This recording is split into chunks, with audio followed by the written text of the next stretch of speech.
ఎన్నికలు సమీపిస్తున్న వేళ ఏపీలో పొత్తు పొడుపులు సాగుతున్నాయి. వచ్చే ఎన్నికల్లో ఉమ్మడిగా పోటీ చేస్తున్న తెలుగుదేశం, జనసేన మధ్య సీట్లు ఖరారు అయ్యాయి. ఇరు పార్టీల మధ్య సీట్ల సర్దుబాటు కొలిక్కి వచ్చింది. పొత్తులో భాగంగా జనసేనకు కేటాయించిన 24 అసెంబ్లీ స్థానాలపై ఇరువురు నేతలు పలు దఫాలుగా చర్చలు జరిపారు. దీనిపై జనసేన రెండో జాబితా విడుదల చేసింది.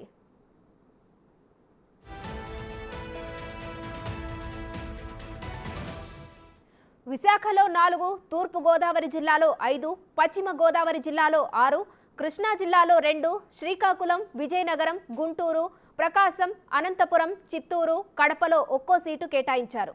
మరోవైపు పెందుర్తి, అమలాపురం సీట్లపై కసరత్తు కొనసాగుతున్నట్లు సమాచారం. టీడీపీ ఆశావాహులను పిలిపించిన అచ్చెన్నాయుడు వారితో మంతనాలు జరుపుతున్నారు. జనసేన అభ్యర్థులను గెలిపించాలని సూచనలు చేశారు. అభ్యర్థుల ప్రకటనకు జనసేనాని సన్నాహాలు చేస్తున్నారు. ఇక 2 రోజుల్లో జనసేన రెండో జాబితా ప్రకటన ఉంటుందని ఆ పార్టీ వర్గాలు చెబుతున్నాయి.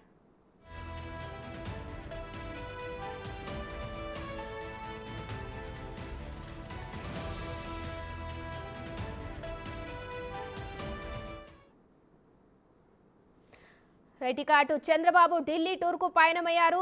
అదేవిధంగా జనసేన అటు టీడీపీ పొత్తుల మధ్య సీట్ల వివాదం కూడా సద్దుమణిగింది. రెండింటికి సంబంధించి పూర్తి డీటెయిల్స్ మా ప్రతినిధి శివ అందిస్తారు. శివ, చెప్పండి, అటు బాబు ఢిల్లీ టూర్కు పయనమయ్యారు, మరోవైపు ఇటు జనసేన టీడీపీ మధ్య సీట్ల వివాదం మొత్తానికి సద్దుమణిగింది. దీనిపై అప్డేట్స్ ఏంటి? మొత్తం మీద చూసుకుంటే తెలుగుదేశం పార్టీ అధినేత చంద్రబాబు మరికొద్ది సేపట్లోనే మధ్యాహ్నం 2 గంటల సమయంలో హైదరాబాద్ బేగంపేట విమానాశ్రయం నుంచి ఢిల్లీ వెళ్తారు. ఈ రోజు సాయంకాలం బీజేపీ పెద్దలతో భేటీ కాబోతున్నారు. రేపు కానీ ఎల్లుండి కానీ ఆయన ఎన్డీఏలో చేరే అవకాశాలు కనిపిస్తున్నాయి. ఇప్పటికే భారతీయ జనతా పార్టీ టీడీపీకి సంబంధించి సీట్ల సర్దుబాటు ఒక కొలిక్కొచ్చింది. 8 కానీ 9 కానీ అసెంబ్లీ స్థానాలు, 4 కానీ 5 కానీ పార్లమెంటు స్థానాలు ఇచ్చేందుకు కూడా టీడీపీ సూత్రప్రాయంగా అంగీకారం తెలిపింది. దానికి సంబంధించి కూడా దాదాపుగా ఇరు పార్టీలకు సంబంధించి కూడా అభిప్రాయాలు సేకరించడం, అలాగే మిగిలిన మార్పులు చేర్పులకు సంబంధించి తుది మెరుగులు దిద్దుకున్న పరిస్థితి కనిపిస్తుంది. ఈ నేపథ్యంలోనే చంద్రబాబు ఢిల్లీ వెళ్లి కేంద్ర పెద్దలతో రాత్రి 9 గంటల సమయం తర్వాత కేంద్ర హోంశాఖ మంత్రి అమిత్ షా, అలాగే బీజేపీ జాతీయ అధ్యక్షుడు నడ్డాతో భేటీ అవకాశాలు కనిపిస్తున్నాయి. మరోవైపు ప్రధానమంత్రి నరేంద్ర మోడీ అపాయింట్మెంట్ కూడా ఇప్పటికే కోరినట్టు తెలుస్తూ ఉంది. ఆయన కనుక అందుబాటులో ఉంటే ఈ రోజు రాత్రి కానీ రేపు ఉదయం కానీ చంద్రబాబు ప్రధానితో కూడా భేటీ అవకాశాలు కనిపిస్తున్నాయి. ఈ ముగ్గురితో భేటీ ముగిసిన తర్వాత రేపు కూడా చంద్రబాబు ఢిల్లీలో ఉండే అవకాశం కనిపిస్తూ ఉంది.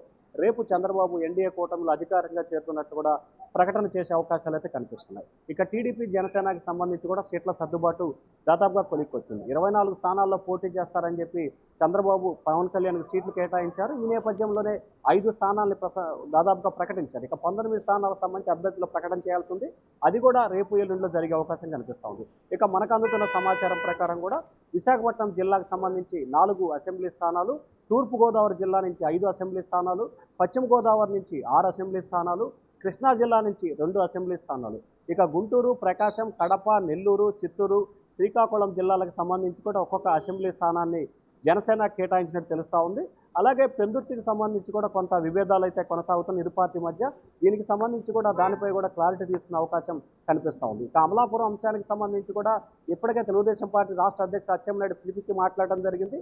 దానికి సంబంధించి కూడా ఇవాళ రేపట్లో కొంత క్లారిటీ వచ్చే అవకాశాలు అయితే కనిపిస్తున్నాయి.